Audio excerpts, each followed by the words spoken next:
Bom, irmãos, estamos na temática da expansão através da família, não é isso? Acho que aqui já está o tema. A pessoa que fez essa tela, como é que fala isso? Essa lâmina? Banner. É banner, né? Então eu quero falar certo. A pessoa que fez esse banner captou bem a mensagem daquilo que eu queria falar, no que está no escuro aqui e que está colorido de cá. E é uma pessoa ali no meio. Então, expansão através da família. Não se deixe envolver pelo mal. É um título interessante. É interessante que eu estava deitado lá em casa, e o pastor Devani tinha me falado no domingo. Eu estava deitado orando. Aquela hora que você acorda, abre os olhos ali, começa a orar um pouquinho, fica ali só, né, enzonando, fica ali só dando um tempinho para acabar de despertar. E eu comecei a orar.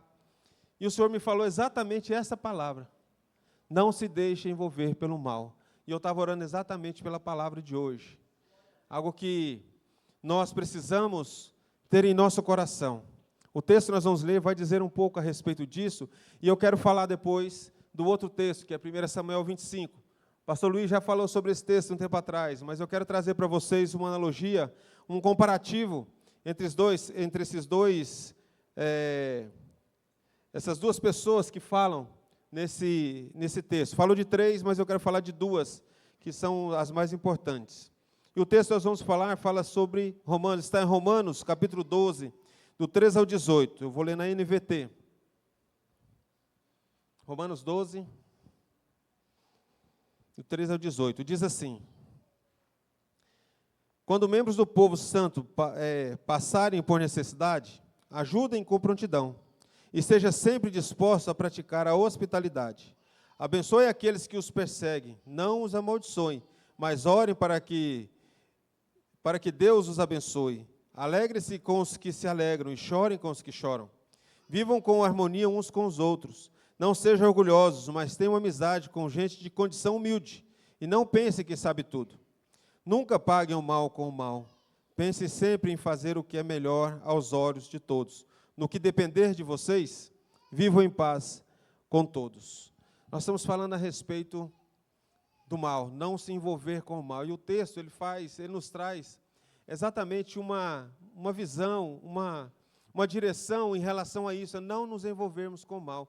E ele termina: se depender de vós, tende paz com todos. Se depender de vós, faça com que as coisas fiquem bem entre todos. Se depender de vós, não vá ali e estrague a amizade de outro. Se depender de vós, não vá ali e estrague a sua amizade com outra pessoa. Se depender de vós, tende paz com todos. Se depender de vós, faça aquilo que é correto, faça aquilo que é justo, faça aquilo que é orientado pelo Senhor ao seu coração. O que é este mal, a qual eu disse ali naquele tema? O que é este mal no contexto do nosso tema atual? Evitar influências negativas. São coisas que e situações que nós vivenciamos, que muitas vezes nós acompanhamos pessoas, estamos próximas de pessoas, e essas pessoas às vezes nos trazem uma influência negativa. Aí você pode me perguntar: pastor, o que é uma influência negativa? O que é isso? Talvez algo que a pessoa faça que não está de acordo com a palavra e os princípios de Deus. Você percebe que ele não tem uma direção, percebe que ele não tem uma intimidade com Deus, percebe que ele não tem uma firmeza, percebe que ele não tem uma profundidade. Normalmente, essas pessoas, elas vão te trazer algo que eles vivenciam. O que eles vivenciam? Eles vivenciam algo que não é de Deus. E algo que não é de Deus é uma influência negativa. É algo que para nós não é bom, é algo que para nós traz prejuízo, é algo que para nós traz um caminho torto ao qual nós não devemos andar. E aí, eu sigo dizendo aqui: não deixar influenciar por comportamentos ou atitudes negativos, como violência, abuso de substância e outros comportamentos destrutivos. Isso é uma influência negativa. Talvez você diga: pastor, mas nós precisamos estar próximo das pessoas que têm necessidade, próximo das pessoas que estão vivenciando isso e precisam ouvir da palavra. Eu concordo com você. Mas a suma é: eu influencio a outra pessoa, eu mostro a outra pessoa quem é Deus, eu mostro a outra pessoa o que Deus tem feito em minha vida, eu mostro para a pessoa o que Jesus é em mim. A influência negativa é o contrário. É quando essa pessoa que pratica abuso, que tem substâncias, que tem tantas outras coisas, que a gente pode enumerar várias coisas, elas fazem algo que você concorda. Elas fazem algo que você coaguna com aquilo que ele está fazendo.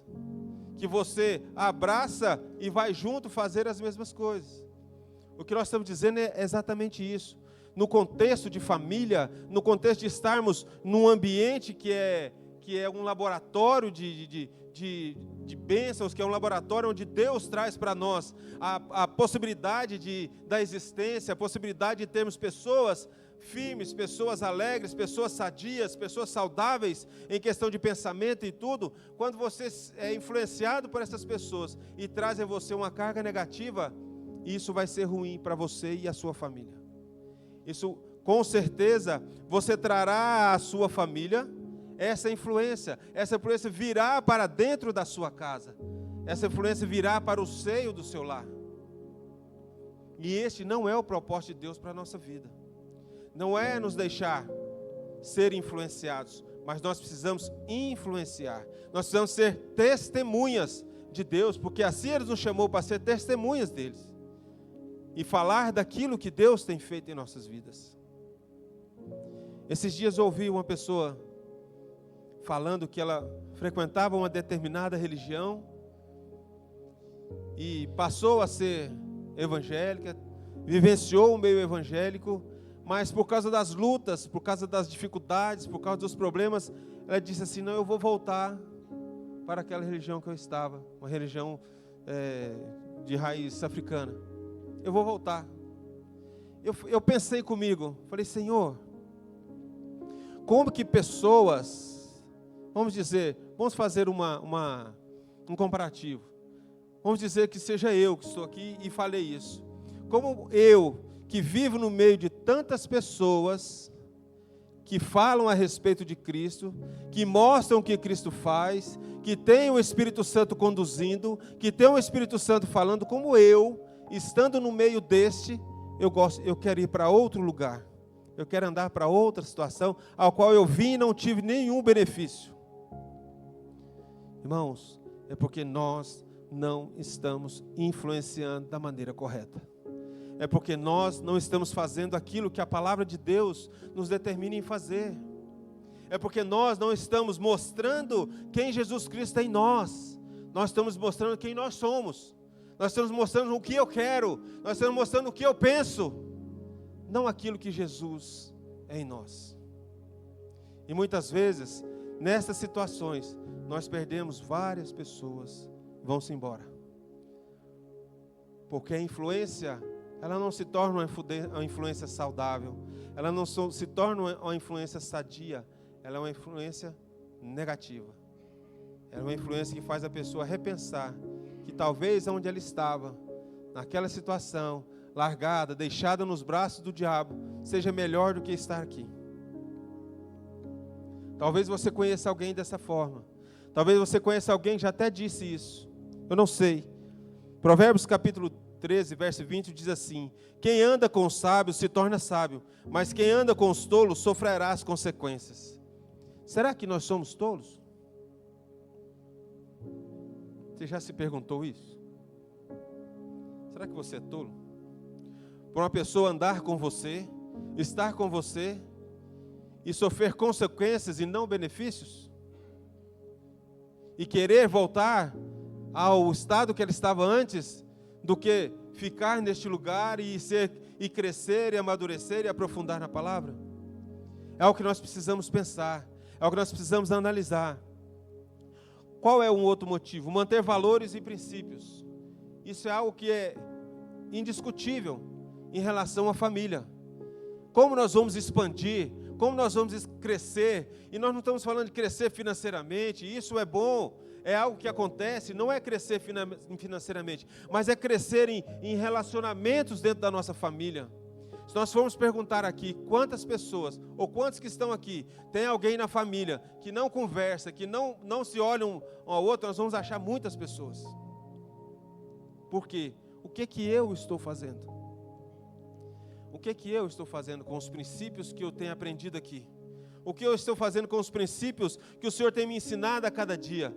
Defender e praticar valores e princípios saudáveis como respeito, honestidade, responsabilidade, justiça, honra, obediência, verdade e gratidão. São princípios que nós aprendemos aqui todos os dias. Em toda palavra que nós ouvimos, nós aprendemos isso. Veja bem, respeito, honestidade, responsabilidade, justiça, honra, obediência, verdade e gratidão. Você não aprende nada disso.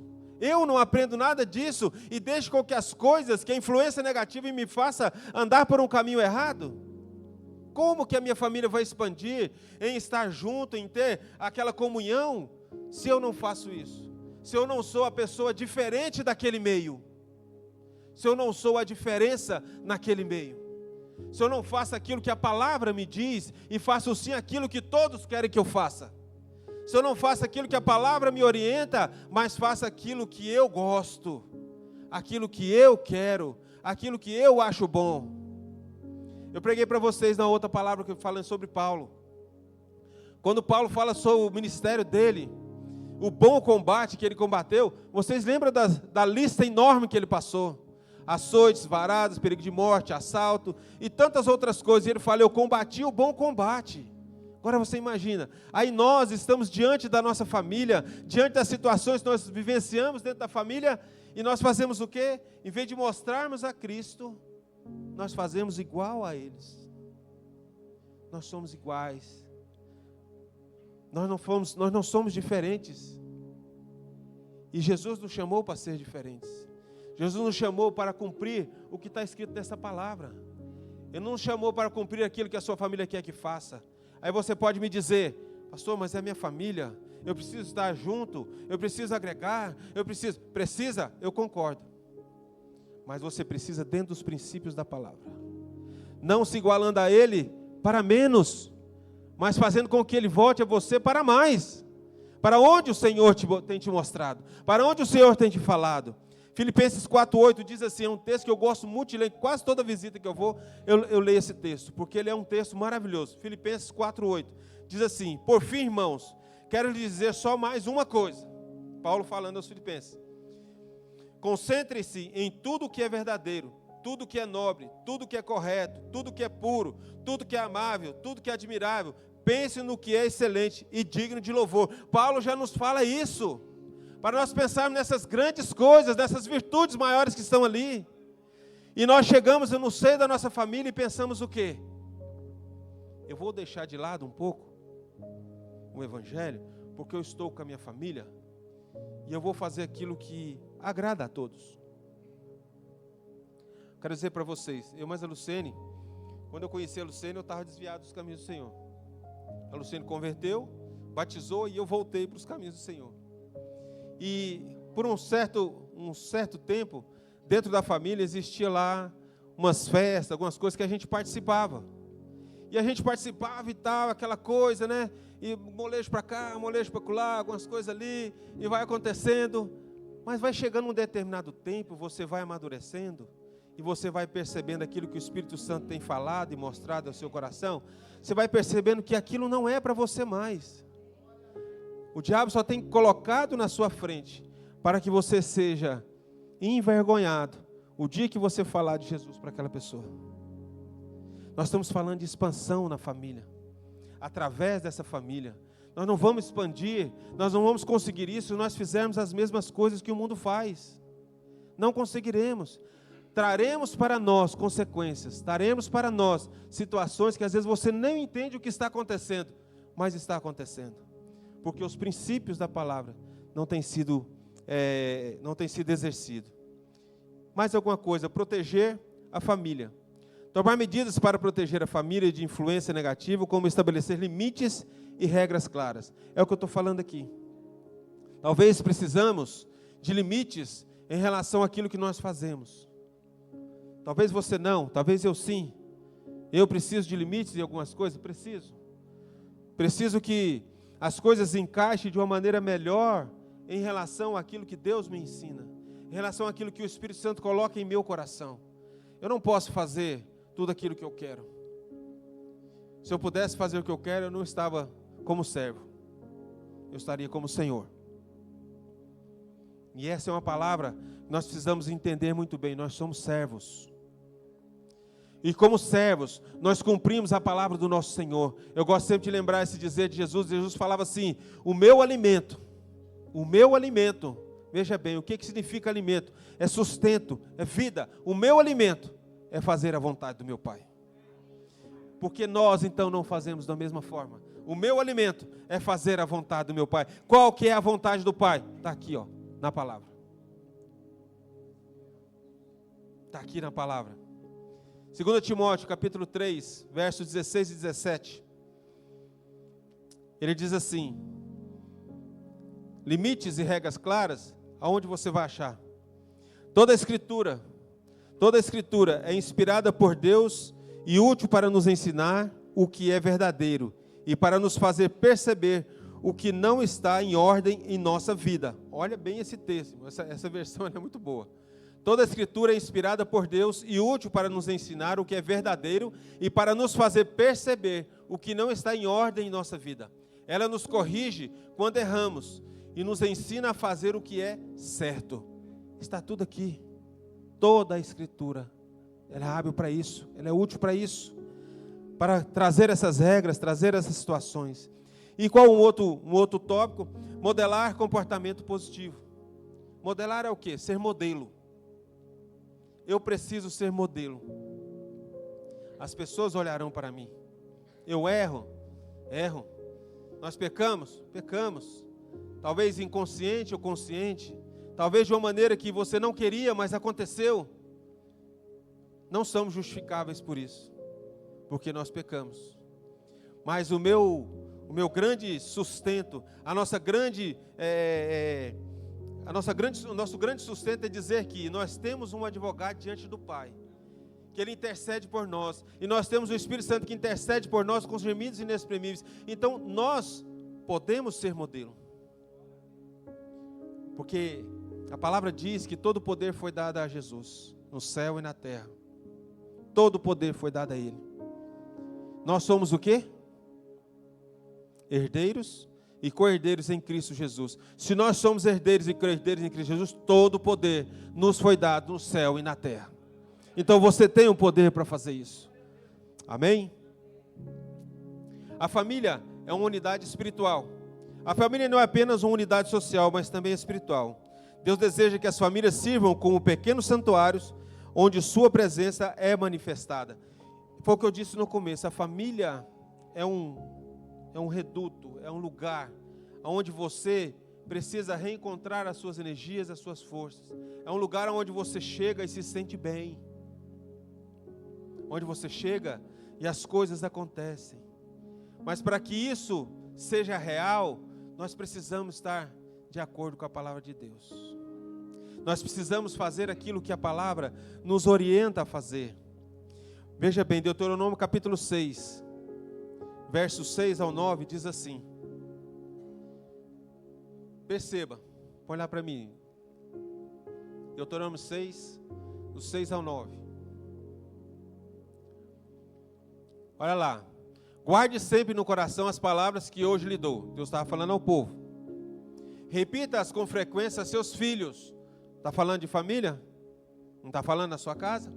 Converse a respeito delas quando estiver em casa e quando estiver caminhando, quando se deitar e quando se levantar. Amarre-as às mãos e prenda-as à testa como lembrança. Escreva-as dos batentes das portas de sua casa e em seus portões. Ele está falando, leve a sua palavra, cumpra essa palavra dentro da sua casa.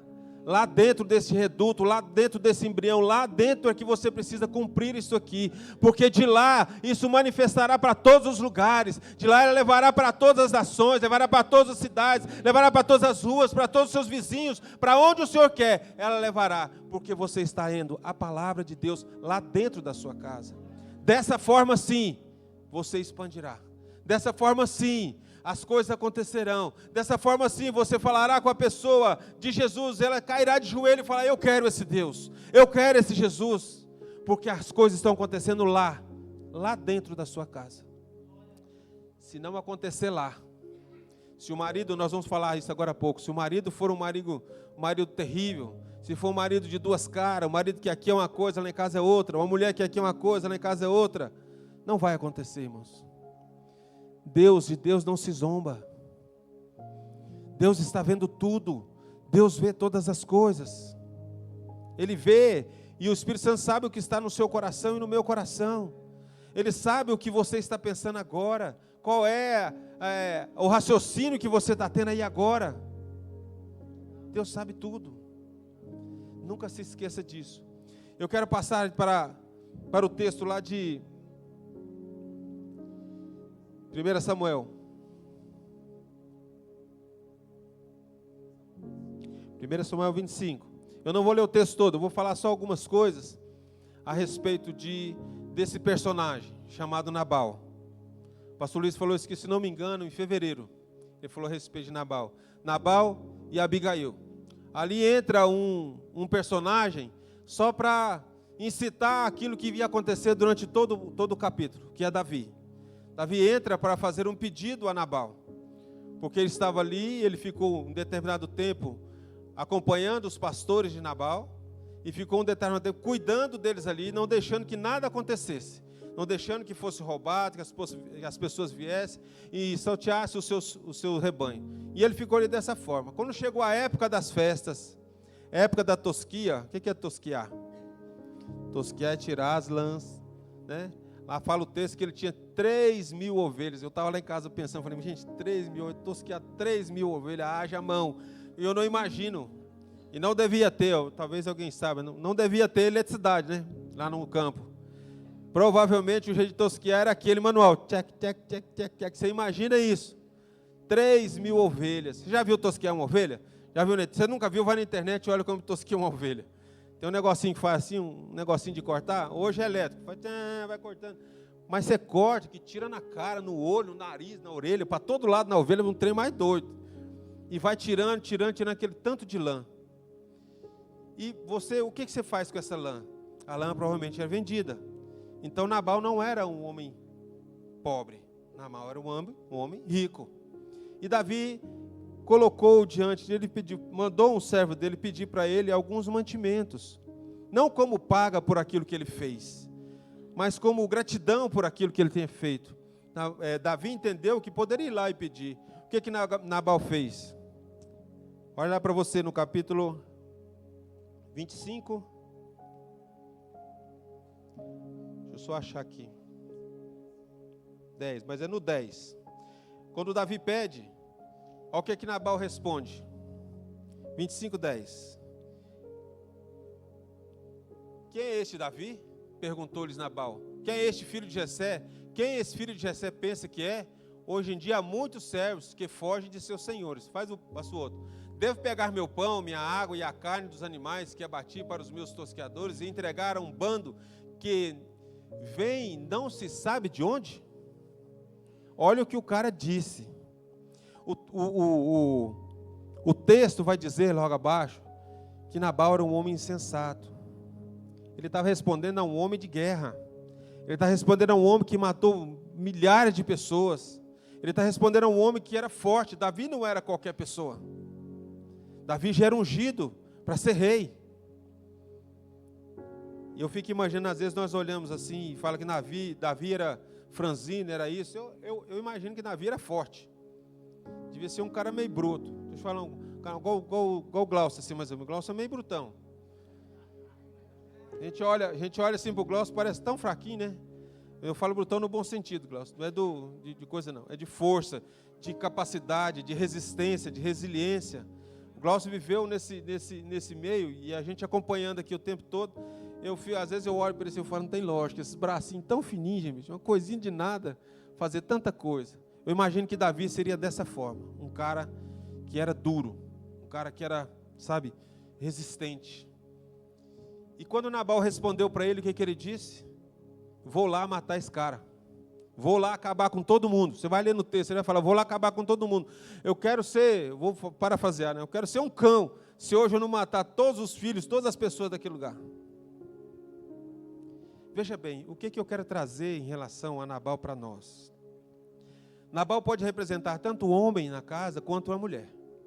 Não vamos colocar só o homem, porque nós ia ficar muito pejorativo para o nosso lado. Então vou pesar também para o lado da mulher, né? Também pode ser a mulher insensata, a mulher rixosa, aquela mulher que não dá tempo. Como também pode ser o homem bruto, grosso, o ogro, aquele que não consegue responder direito. Nós estamos falando de família. Veja bem que essa história vai dizer de uma mulher que ela foi sensata em salvar a sua família, em salvar aquilo que era o melhor do que ela tinha, que era a sua família. E esse homem fala dessa maneira grossa, tosca, a Davi. E Davi queria matar. O que acontece? Aquela mulher com sabedoria, ela vai até lá em Davi, leva aquilo que ele queria, aqueles mantimentos, leva aquilo que ele pediu àquele homem, leva a ele e fala: "Ô meu Senhor, aqui está aquilo que você pediu. Eu nem vi quando os seus moços chegaram lá. Eu nem vi. Mas Nabal, olha bem, irmãos, a mulher sabe com quem ele está casado, e o homem sabe com quem ele está casado. Ela fala: Nabal é um homem rude, insensato. E o que eu quero trazer para nós é que nós precisamos entender qual o nosso papel, o que nós precisamos exercer dentro da nossa casa. Essa direção, essa sabedoria, essa capacidade de resolver problemas, capacidade de abafar e ir ali e resolver aquilo que está urgente, precisa estar em nós. Precisa ser algo latente em nós. Aqui fala de Abigail, fala que ela foi e fez, ela é tida como uma mulher sensata.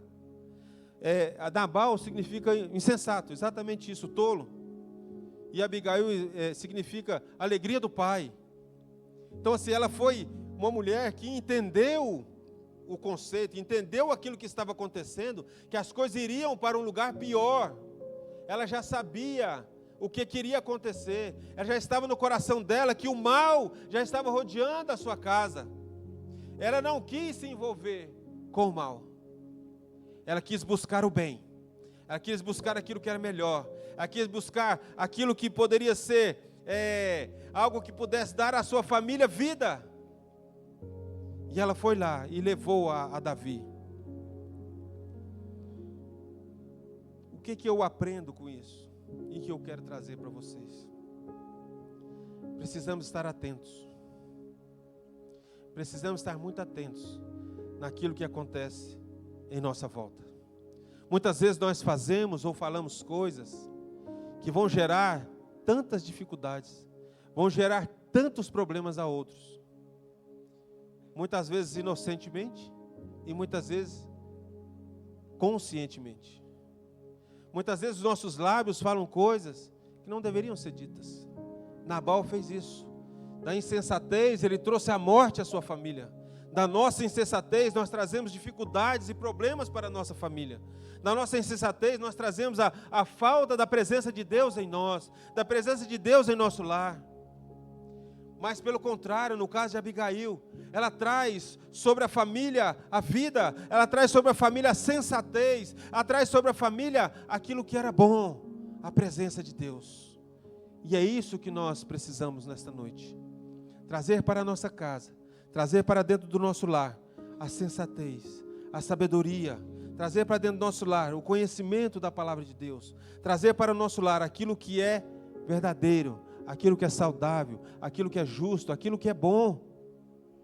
Porque se nós assim não o fizermos, estaremos todos os dias, o tempo todo, de tempos em tempos, passando por um redemoinho, passando por um furacão, passando por um terremoto, passando por um incêndio, passando por uma inundação. De tempos em tempos, vivenciaremos isso, porque não temos a sabedoria de parar, pensar e não nos envolver naquilo que não é correto. E não nos envolver naquilo que Deus tem para nós, naquilo que Deus tem falado ao seu coração e tem te ensinado aqui neste lugar. Eu gostaria que você baixasse sua cabeça.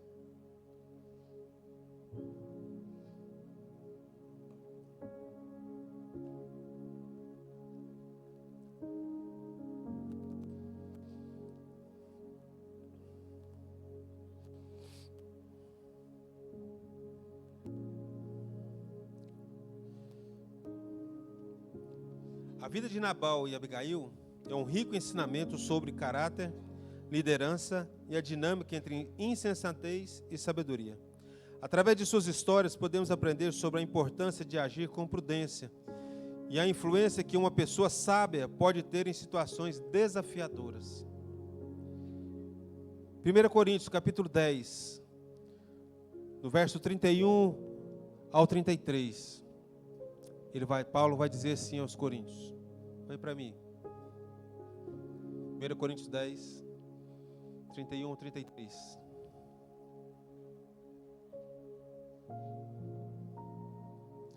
Portanto, quer vocês comam, quer bebam, quer façam qualquer outra coisa, façam para a glória de Deus. Não ofendam nem os judeus, nem os gentios, nem a igreja de Deus. Assim como também eu procuro agradar a todos em tudo que faço. Não faço apenas o que é melhor para mim, faço o que é melhor para os outros, a fim de que muitos sejam salvos. 1 do 11. E aí ele termina falando isso, Paulo. Sejam meus imitadores, como eu sou imitador de Cristo. Esta é a nossa pegada. Essa é onde nós devemos estar. Sermos imitadores de Cristo. Sermos pequenos Cristos. Somos cristãos, pequenos Cristos, mas precisamos ser imitadores. E eu gostaria de te perguntar nesta noite. O que tem afligido o seu coração em relação à sua família? Talvez uma briga, talvez um desentendimento que levou alguém para longe, que você hoje não conversa com ele, que você hoje não consegue olhar nos olhos, que você hoje não consegue falar com essa pessoa. Não sei.